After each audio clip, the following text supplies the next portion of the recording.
It's the Opperman Report. And now, here is investigator Ed Opperman. Okay, welcome to the Opperman Report. I'm your host, private investigator Ed Opperman. You can find me at Opperman Investigations and Digital Forensic Consulting through my website, emailrevealer.com, or you can just email me directly at oppermaninvestigations@gmail.com. If you go to Spreaker, you can look up our guests. Look up conspiracydistillery.com, the Q Conspiracy. That's our guest today is Arturo Tafoyovsky. He's been on before, so Google that first show we did about QAnon and all the conspiracy and the theories around QAnon. Arturo Tafoyovsky has the real deal, the real information about who's behind QAnon, all the characters, all the disinfo, and he's even suffered the consequences himself. He was just telling me off the air about how he had some kind of a Russian attack on his social media channels. Mr. Arturo Tafoyovsky, are you there? Hey, thanks for having me again. It's a pleasure to be here. Welcome back. Merry Christmas. Happy New Year. Remind the audience, though, who is Arturo Tafoyovsky? Okay, well, I'm an industrial engineer that got caught myself into what I thought was a real organization that was trying to do some good in the world through puzzles. That organization was named Cicada 3301, one of the most mysterious puzzles of the internet. And through my participation on that puzzle, I realized that there was more going on behind the scenes, as in pushing conspiracies, pushing certain agendas, but I couldn't put one and one together back then because I was new. But after 5 years of investigating, talking, helping other researchers, participating in documentaries, scientific papers, TED Talk, well, I've come to really understand what happened while I was in that group. So it's really, I'm telling you from a point of what I'm about to tell you is from a point of view as an insider and as someone that has for 5 years trying to not only blow the whistle on who is doing this, but how does it work, or what are the methods that they are using, like gamification, for example. But and that's basically it. I'm a web programmer. I'm 38 years old. I live in Mexico, and again, really, I'm happy to share my story with you. Okay, now for people who are familiar with QAnon, and or they may not even be, they may have heard of it just on the news, and oh boy, what's this? These creepy people, they believe in conspiracy theories, these wild theories about the elites. A lot of times eating babies, they talk about stuff. Now, and then there's others that are a little more deep into this, and they say, well, this was a government operation, it's the Israeli Mossad, and it's disinformation. But if I'm to understand what your take is from the last show, it's really a bunch of grifters. Is that your take? Yeah, it's a bunch of grifters, but that doesn't mean that they don't have, like, real connections and power. Okay, I don't know what you just did, but you did something to your mic that you're really muffled. Just see if you can come back for a second. Okay, I'm sorry. Is this better? That's much better. That's much better. I think you took a dip in the pool there for a second. You took a little swim. Went for a little underwater swim. Okay, so you're saying that there could be some intelligence influence in all this too as well. Yes, absolutely. The person who hired me, who recruited me into this Cicada 3301, which is kind of worked like this secret society organization, cyberpunk internet, was working like at the time when he recruited me, he was working with Ed Butowski, who had a real connection to Sean Spicer, who was the White House Speaker back then. Ed Butowski, who is a wealth fund manager from Texas, you've seen him connected to the Seth Rich conspiracy. He was also on his own account behind the Benghazi scandal. He's a close friend of Laura Logan, and they actually at one point met in his house, Thomas Schlumberger, the Tango, Laura Logan, and Malia Zimmerman, a bunch of other people who pushed the Seth Rich conspiracy.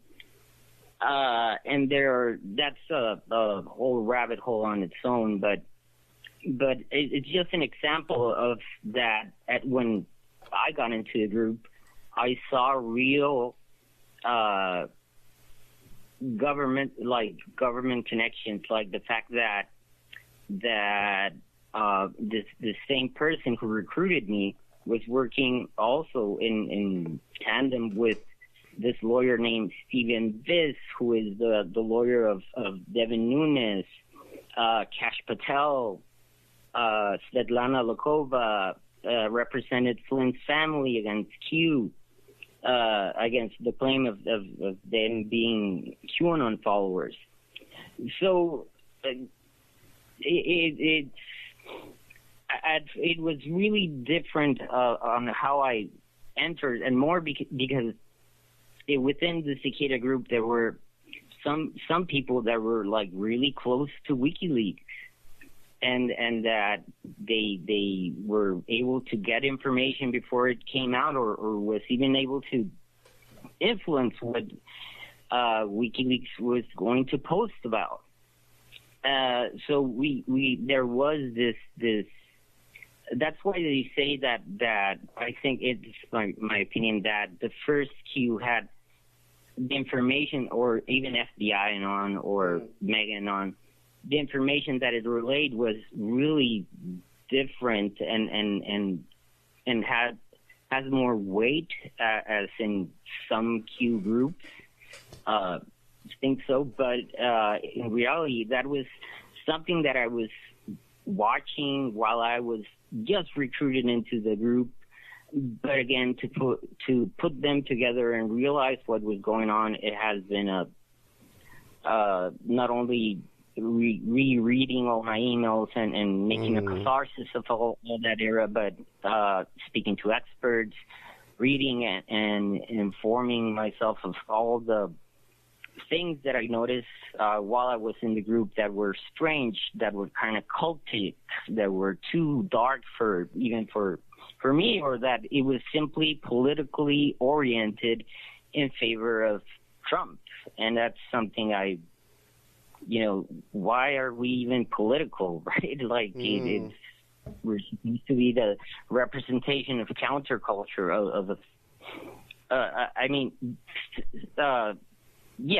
it was, there's different things, but that at the end, my desire for it to be real, as in Cicada being the real deal, and we were doing what we thought we were doing, as in, an example, creating an immersive experience with my graphics and music to create some sort of awakening.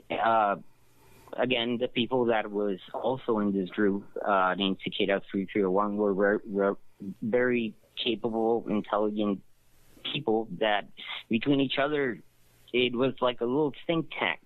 So we come up with ideas. And an example, there's a very famous Cicada video called Deprogramming that between me and another member basically hooked up several volunteers into an EEG machine and make them watch the video. And kind of like, we're not, experts, but we could understand the wavelengths, and we could, what we were looking for is like to get them into this state of mind where you're in a suggestible state, but that was without any bad intent. It was just for them to be open to new ideas. Like if you see the videos that I made for Cicada, they're really ambiguous and they don't say much, and they're cryptic and even esoteric. But people are going to see they're going to reflect what's in their mind. You know, some people watch what I did and see satanic, occultist stuff, but in reality, that was not the case.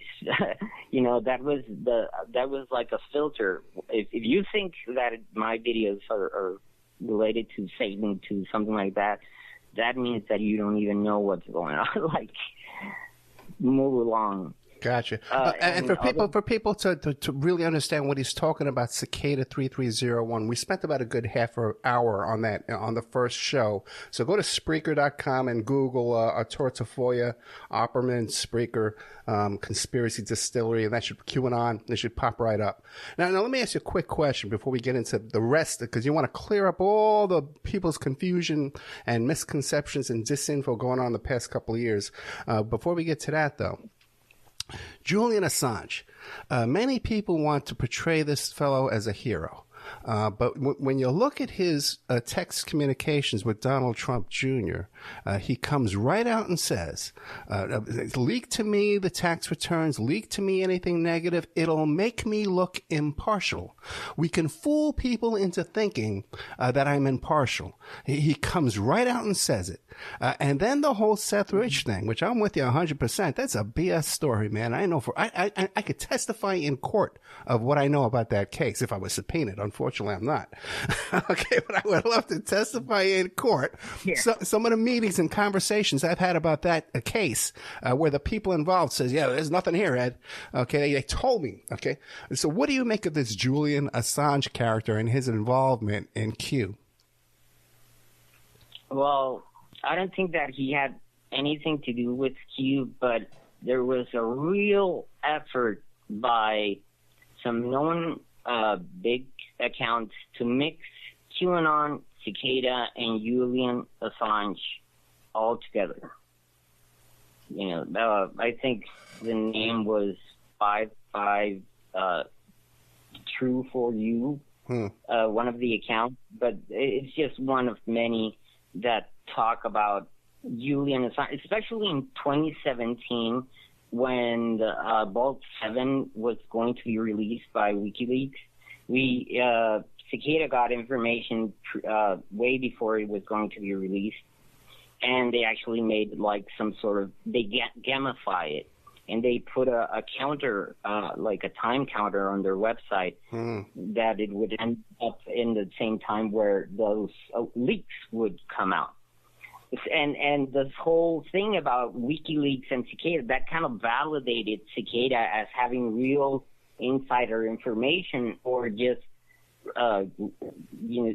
augmented the belief of people. Oh yeah, of course Julian Assange is part of Cicada 301. Of course it makes sense. He's a cyberpunk, and why wouldn't he? The kind of lies that makes sense. It's like if you would say, I don't know, that a lie that people would like to listen, or that just kind of makes sense in a weird way. Yeah, there's so much there. You know, you had Assange and Roger Stone running around saying that there's all this horrible information about to come out against the Clintons, and it never did. You know, and then if you read the indictment of Roger Stone, the Department of Justice says that the Democratic committee became aware of a leak of their emails, and then they went and hired CrowdStrike. People think it's the other way around. They hired the security team, and they discovered this. No, they were somehow made aware, and I believe a deal was made. I believe it. What do you know about any of that? Do you know anything about that stuff? Yeah, that they even the FBI told them, hey, you should check your system. It seems like you've been compromised. So yeah, there's a lot of shady things that happen. I totally agree with you with Julian Assange. Unfortunately, I thought that he, like many, that he was the real deal. Yeah. But once you start looking into this, there's a really good documentary also called Risk, I think, from that they made up from that they show the other side of Julian Assange. It's basically, I've always said, like, Assange was an imposed hero. Like, just like Snowden, Bill Binney, they're created artificial heroes that supposedly were going to represent the subculture or were going to later become a vehicle of Russian disinformation because of supposedly WikiLeaks, pristine track record of not putting anything that was false. But you see that Julian Assange had a grudge against Hillary Clinton since a long time. Then you see how Roger Stone appropriates or starts like this, really starts becoming the voice of hey, something's going to drop. Right. Something's going to drop. When Julian Assange had already said it, then we got Corsi coming in saying that, well, I figured it out by myself, blah, blah, blah. That being and then you have this fight between Roger Stone, Corsi, and another person connected to WikiLeaks named Randy Credico, right, who Roger Stone made a threat that he was going to steal his puppy, which is, to me, just smoke and mirrors, right? Just muddy up more the waters, make it more complicated, more convoluted. And it was something that I also saw within my group, that they not only promoted or interacted with people that were pushing the Seth Rich conspiracy or WikiLeaks, but it was, I remember the day when Manuel Chavez de Fango, who was not part of Cicada, but was kind of like the voice of Cicada on YouTube, Thomas Schoenberger, Matt Couch, Ed Butowski, Laura Logan, her husband, who was part of the psychological operations in Afghanistan, Trevor Fitzgibbon, who is PR, literally propagandist that has lobbied for Ecuador, for Chelsea Mann. It's an interesting character, but I don't want to put more names. Yeah. But that is intimately connected to WikiLeaks. He's actually last thing I heard is that he's now part of the staff of WikiLeaks. And all those people, all those group of shady people converged in the Butowski residence to basically to come up. There are different statements from the people that went there, but the main one that most of them agree was that they were there to see what to do about the Seth Rich bad press that Butowski was getting. Ed Butowski, who we know was contacted the Rich family, hired the private investigator named Rod Wheeler. Then he tried to set him up. Those were all things that I was really closely watching as they were going on. Again, Thomas Schoenberger, once introduced me directly to Matt Couch, one of the defendants in the case of Seth Rich. And in this case, would be the family of Seth Rich against Matt Couch and Ed Opperman for defamation and the conspiracy that they started. The lawyer of the Seth Rich family point out directly how Matt Couch was doing a Periscope, and Ed Opperman, he comes in and says, hey, we have to look into Seth Rich's brother, Aaron Rich, because he got money from WikiLeaks. Mm-hmm. And at the same time, we have FBI Anon repeating the same thing on the chance, and the people who were reporting on FBI Anon, like the channel Victoria's Libertas, confirming and echoing the same narrative that not only that it was beyond that. Yes, it was Seth Rich that gave the files to WikiLeaks. No, it was Seth Rich and his brother gave a sample to WikiLeaks, got money, and didn't got disclosed. So the crosshairs went to Aaron Rich, Seth Rich's brother, and up until now, everybody who was involved has retracted on those claims, including Ed Opperman. But it's still, if you are I'm in several QAnon telegrams to keep an eye on them. The Seth Rich story is still being promoted. The dates don't even line up for Rich to be able to have done this. And then you have these other characters, Berkman and Wall, these shady lobbyists, that hoaxers, pretty much as professional hoaxers. They had a reward too as well. And then they hired some guy who's like a former Green Beret or something as a private investigator. Just because the guy was a soldier, they think he can be an investigator. And he rips them off, and he shoots Berkman in the butt with a rifle in an underground parking garage. This is like the craziest stuff. That's awesome. It's the craziest stuff you can have. Oh my God. No, but one funny thing about that, what you're mentioning, is that if you remember when that guy put out the commercial or the propaganda piece of saying, like, if you have information about Seth Rich, like, call this number, and at the same time, it had Russian subtitles. Oh, really? Yeah. How much of all this, because we were just talking off the air that you've suffered some repercussions that came from Russia. How much of all this traces back to Russia? Well, just think about it as in the whole point of the Seth Rich conspiracy was to prove that Russia didn't hack or didn't do the election, that it was an inside job. Right. For starters.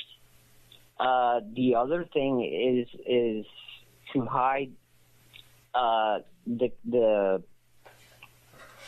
and they don't do really much of a good job, because if you go through the truther community channels, they all basically have a favorable opinion on Putin. Yeah. And what he does, and so it's not by chance. Either they know what they're doing, or they just know that if they talk about a certain topic, they get more views and get more donations. So it's a self-feedback loop. Yeah, like they'll have like a meme of Obama on a bicycle and Putin was shirtless riding on a lion, That was kind of stuff. Yeah. And we found out, because going way, way, way back, I was involved in an investigation of Sarah Palin way back when she was about to run for president after she lost to Obama. And we've found out since then that Russian oligarchs were in there financing and influencing that campaign way back then. So who who knows how long this has been going on. We know about Russia pretty much taking over the NRA and funding that, and all that money getting filtered into candidates. So they've got their hand in a lot of this stuff. One of the things is you wanted to come back here and clear up a lot of the confusion and disinformation that's circulated out there about QAnon and all these characters. Mm-hmm. Yeah, I think that it's really important because people, in trying to do the good thing, like I had a lot of trouble. My main issue, it hasn't been like the trolls, the Russians. It's been the same journalists or people covering QAnon, as in they are the ones that have fought against what I've said and not only that, but took what I've said, twisted my words, and made fun of them online. So it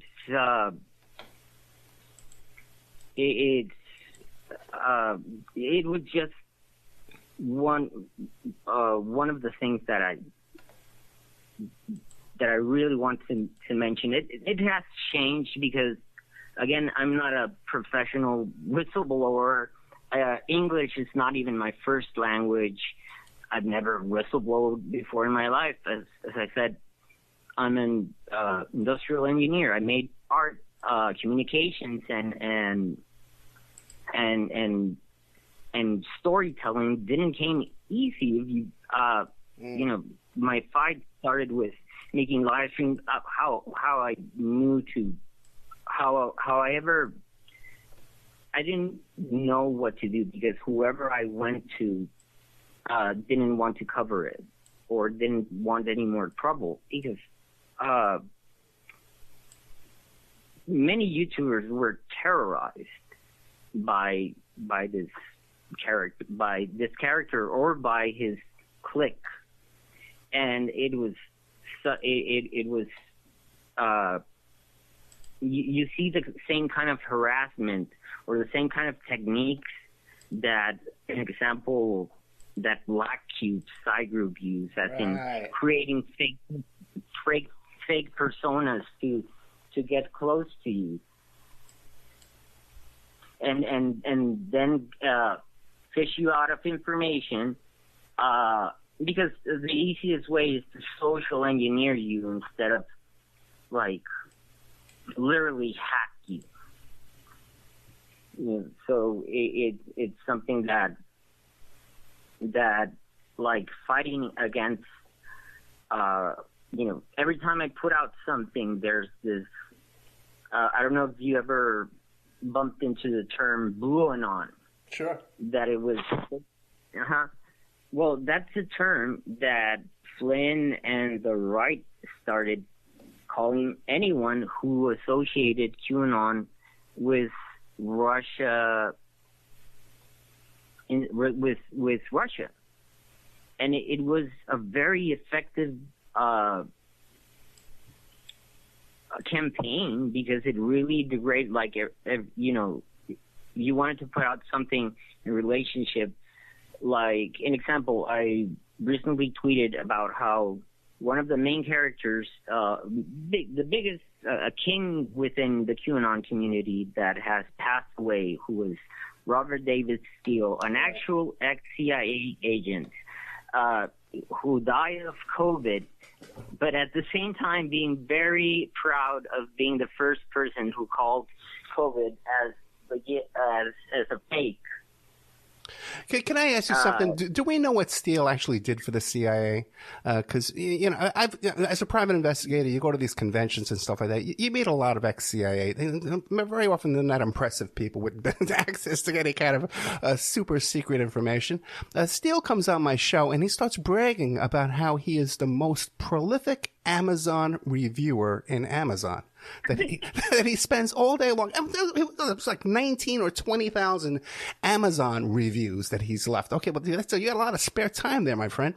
And then later on, he comes up with these wild stories that there's hundreds of thousands of children sex slaves on Mars. So it's not like this guy had any access to anything going on in reality. Yeah, but absolutely. But if you see what he was doing, like in 2014, he was one of the first people who was promoting open source intelligence, right. OSINT, as a way to minimize costs and to basically do crowdsourcing investigation, saving the government money, and he was doing proposals. What I know is that he was at least, because I have his certificate, naval officer. Yeah. And the problem with knowing if he was really a CIA ex-CIA, we don't know if he lasted a little bit or he was an inept or he was good at it, because that's the kind of the CIA doesn't give that information. Right. Or what his duties were. Like, I interviewed some of those guys who got killed in the firefight in Benghazi, and the guy's mother said, "Yeah, my son was CIA. He was a guard. He was a security guard guarding a door. That doesn't mean you have access to a super secret stuff on Mars. You know what I mean?" So just because you work for CIA doesn't mean anything, man. It's just like another job. When my kid in kindergarten, one of the other parents there worked for the CIA. Worked for the CIA. The guy wasn't out shooting people or anything. It was just the regular guy working in an office. Yeah. They can work in maintenance, right, or in the offices, but they still work at the CIA. Right. It's valid. Right. Or analysts, writing studies, writing reports, or making bribery, paying people off. It's just, it's not always this glamorous kind of with full access to all this crazy stuff you hear by these characters. Once again, that all seem to circulate around Kerry Cassidy and the old Revolution Radio gang and all these nuts. You mentioned a couple times Jerome Corsi. What is his background, and then how did he establish himself as the insider decoding Q? Mm-hmm. Well, about Jerome Corsi, I immediately relate to the Tea Party. Right. Jerome Corsi, I wouldn't say that it is the Tea Party, but it's, at least you go to the official Tea Party website, at least in archive.com. He's the only person who has a section on the website. Okay. He's the only person. He's also a member of Council of National Policy. He started the birther conspiracy. He has written a lot of books. And this is where it gets, how he got into Q. Well, I can refer to Alex Jones, where, according to him, the White House assigned Corsi directly to be watching over the 8chan and 4chan boards and doing this kind of the Q decryptions. That's according to him. Then we see that trait. This is like at the beginnings of 2018 when Corsi was doing the decodes. Alex Jones was still on the Q train, but something happened that relationship broke.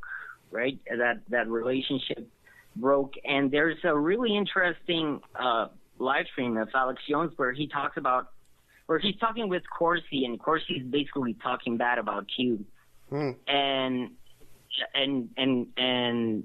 what Corsi says, Q is not the only source of good information out there. There's also another one called Back Channel 17. Who is a great source of information, and that is not tainted by Q. That account, Back Channel 17, has quite a story. For just real quick, for starters, it was the account that harassed Stormy Daniels. Oh, really? And started the conspiracy that she was part of the NXIVM cult. There's still articles. There's still, even on Twitter, fights between Stormy Daniels and Back Channel 17. Back Channel 17, you can't see it, but you can see the responses of Stormy Daniels when she was engaging with him. And that account was being promoted. It was the same account. Wait, stop. You did something with your mic again. You're underwater again. What did you just do? There you go. Okay. There you go. Now you're back. You're back. What do you keep doing over there, man? Hey, let me give you a little background. I don't know. I think that there's this thing that I clicked. I'll grab it like. Don't click. Let me give you a little background on Stormy Daniels. Stormy Daniels and I had the same agent, Gina Rodriguez, for years. I did a lot of work for Gina Rodriguez. And Stormy Daniels' attorney, Keith M. Davidson, is a friend of mine, is a client, and he also sponsors this show. He's an advertiser on the show. When I first heard that whole thing about the NXIVM tattoo, I called Gene up the same day, okay? And we cleared that thing up immediately. There was no weird tattoo on Stormy Daniels that had anything to do with NXIVM. But now you're telling me that they were continuing that whole, because that was debunked immediately. That went on. I mean, really? I saw the articles. I saw the tweets that Back Channel 17 did, and the 4chan post where he injects the conspiracy and promotes it. To me, I find there's something else going on, because when that was happening, the whole Stormy Daniels fight between herself and Trump, and then this whole cult conspiracy that came out, it was the same. I think that it was really to cover up the Jamal Khashoggi thing. Yeah, that's interesting too. Yeah, because you notice too, because Trump was very close to Adnan Khashoggi, and when he died, there wasn't even a news story that, hey, the president's bought this yacht from this guy, the richest man in the world, smuggler, the sex trafficker, and there was nothing. The whole, and even how they got the entire press to pronounce it Khashoggi. They weren't even pronouncing it the right way, Khashoggi. Everybody knows how to pronounce Khashoggi. We've been talking about this guy since the 80s, and then suddenly they got a whole new pronunciation of the man's name. It's just fascinating how they pull that stuff off. Yeah, it was because the Khashoggi news, the Khashoggi, news was competing with Stormy Daniels saying that Trump had a small penis. So how can you compete with that? That's just pure gossipy. That's gonna shadow any other thing that came out. I'm sure that you work with press or with journalists, they take care on when the piece is gonna come out. So other relevant things are not coming out the same day. Yeah. It's interesting because just recently it came out that Reince Priebus, who was the head of the GOP, the Republican National Committee, and then later on became Trump's chief of staff for a very short period of time. It just came out that the reason why he left the White House is because he owned a company that was doing the merchant payment processing for the donations of the Republican National Committee, and he was making 4% plus a 30-cent surcharge for every donation, which is you can't have a porn site and be charged 4% from your merchant payment process. So this guy was charging forget it. But at the time, we thought it was, Trump's incompetent. Oh, look at this, another chief of staff. But he left because he was making all this money. They wanted him to leave that job, and he didn't want to leave that job. So it's a whole different story in reality of what sometimes we see with the Trump circus. Which brings me to a question for you. The whole thing about Pissgate and the whole thing about the P tapes in Russia with the bed and the ceremony there, when that first came out, they seem to have been, they had search engine optimized the expression Pissgate, that it came back to all this stuff about this theory that traced back to a 4chan troll and stuff like that. Were you aware of all that? I was aware when it was happening. I remember just getting cringe about the whole idea of satanic eating babies. Yeah. I had no idea that this was old, but just it's something that I didn't. Yeah, it's a cringe topic. But yeah, it was the Pizzagate. No, not Pizzagate, not Pizzagate. The whole thing about when Trump, for the beauty pageant, he went to Russia and he hired those hookers to pee on the bed that Obama had slept on, and that was called piss, like urine. Pissgate. And what happened was when the Steele dossier came out and suddenly everybody was talking about this, anytime you looked up that story, what came up with, this was a 4chan troll that came out. But so they had that all ready. They were ready for that story to come out, and they had this troll story prepared, and they had it search engine optimized that if you looked up this story, that's exactly where it took you to. So they were waiting for that story to come out for like a year. Yeah. Yeah, that makes. Okay, but you weren't studying that. You weren't studying that at the time. You weren't studying that whole story. No, I've studied it like recently, but yes, this whole build up. That's what it is. They had been building up for the momentum, and this is what I was going to. If you remember, November 1st, 2016. If you know who Steve Pisenik is, who is Tea Party, a member, conspiracy theorist, constant, guest on the Alex Jones show. But he was the one that November 1st, 2016, before the whole mess started, he was the one that declared the start of the Second American Revolution. It was going to be a silent coup.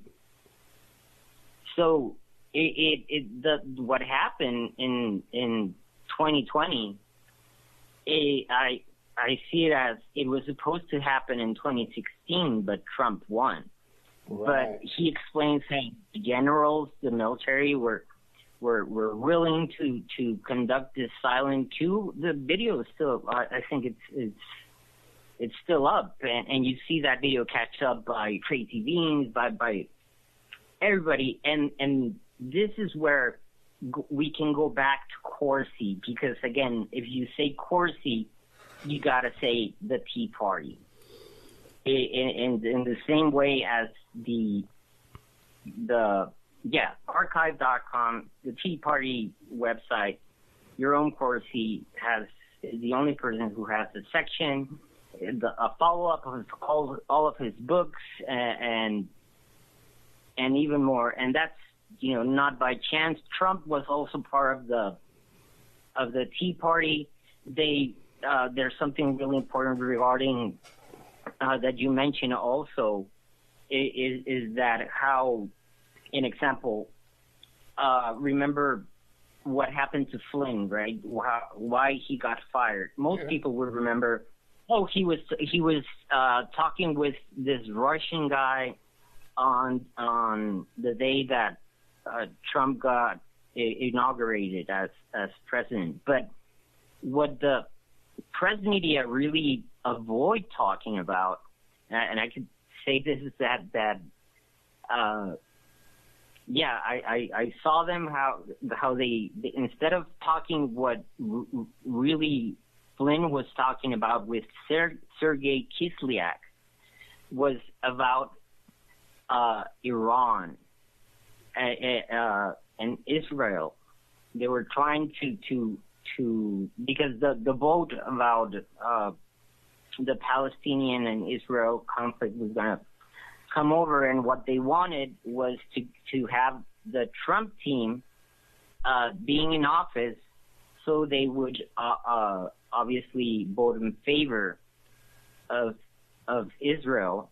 And what Flynn was doing was telling Sergei Kislyak if they could wait on their vote on that, and that's something that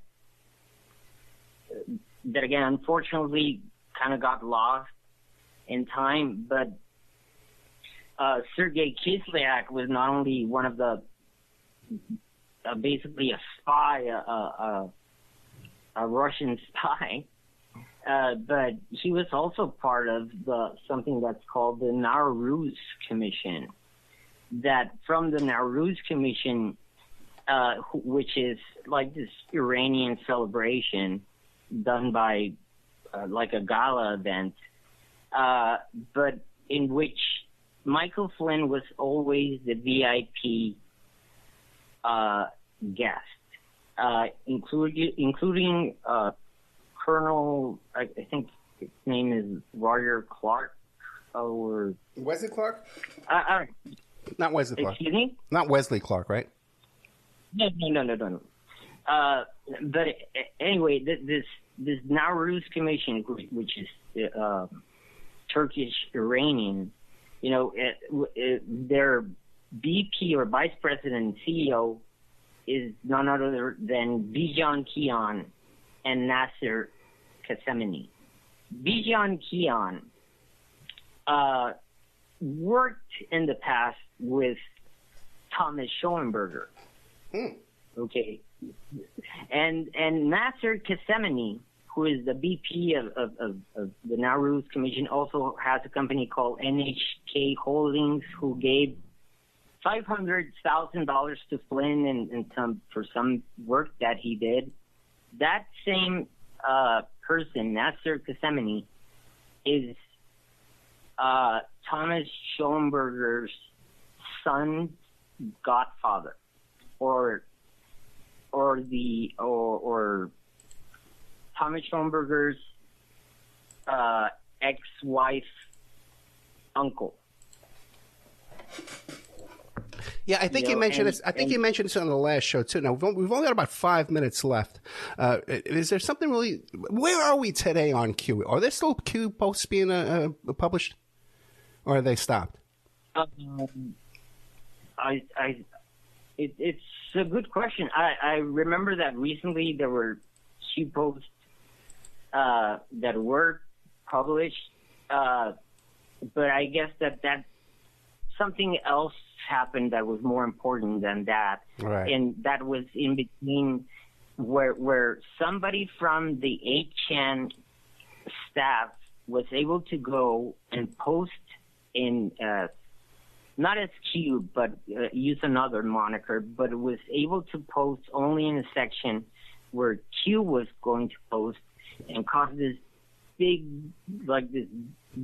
kerfuffle in the Q community. That's more important than what happened else, because once you realize who that person was and its associations and how openly they've been doing what they've been doing, it's going to make a lot of sense how the names that I've been telling you, especially Thomas Schoenberger and Takeda, collide. That's the best example the freshest and the best example that I can give you, that there is a real association, and you can see it in like in the HBO documentary, between Ron Watkins, Jason Sullivan, and his team. It would include Bill Binney, Trevor, and especially E, or Back Channel 17. Quick question. We're talking to Arturo Tafoyovsky, and his website is conspiracydistillery.com. A quick question for you. I hope I remember it. I think I might have slipped my mind, brother. I think I lost it. Oh, no, okay, here it is. What, and all that stuff we used to see on 4chan about that Q was authenticating his posts with a series of numbers, that was all gibberish, right? Yeah, I mean, if you go back, even to watch, there's this stream between Tracy Beans and Doug Hackman from January 8th, 2018, where Tracy Beans talks about how Q might not be one person, that it might be different people involved, because you see that it signs differently each time that he makes a post. One of that signatures is Snow White, and that's also like key, because she even says it could be a she. But that deserves a little story on its own, because we have to go back to Mega and on FBI and on, and the influence that Tracy Beans had. Tracy Beans was a fan, like a hardcore fan of Cicada 3301. People don't have because this never come out, but if you search for something called the Llama Stream from Tracy Beans, you're going to see how much she admirated, how much how she followed, and the influences that she had from Cicada 3301. And there are other snippets that I'm sure that but we're way over time. We're way out of time. We've been talking to Arturo Tafoyovsky. I can't thank you enough, man. This is such fascinating stuff. I want to have you come back again. There's just so much here to get into, and 2 shows in a row, and we're at the end of the show, and we still haven't covered everything. ConspiracyDistillery.com, and then you could find him on Twitter. ATAFOYOUSKY. Arturo Tafoya, conspiracydistillery.com. Arturo, man, thank you so much. You definitely, you live this situation. There's no doubt about that. You could just tell by the way you recall the stories.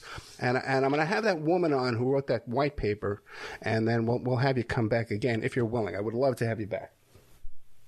Oh, that would be awesome. And I'm sure that she would be happy to have a talk with you. See if you can make an introduction for me, okay? But we got to go. Arturo, we're out of time. Arturo Tafoyovsky, Arturo Tafoya, conspiracydistillery.com. Yeah, make an introduction to that woman for me. I have a YouTube channel. This is my YouTube channel also. Oh, what's the YouTube channel? Oh, Conspiracy Distillery is also the YouTube channel, right? The Conspiracy Distillery. Distillery. Thank you so much. I'm also on YouTube and my website. Gotcha, my friend. Thank you.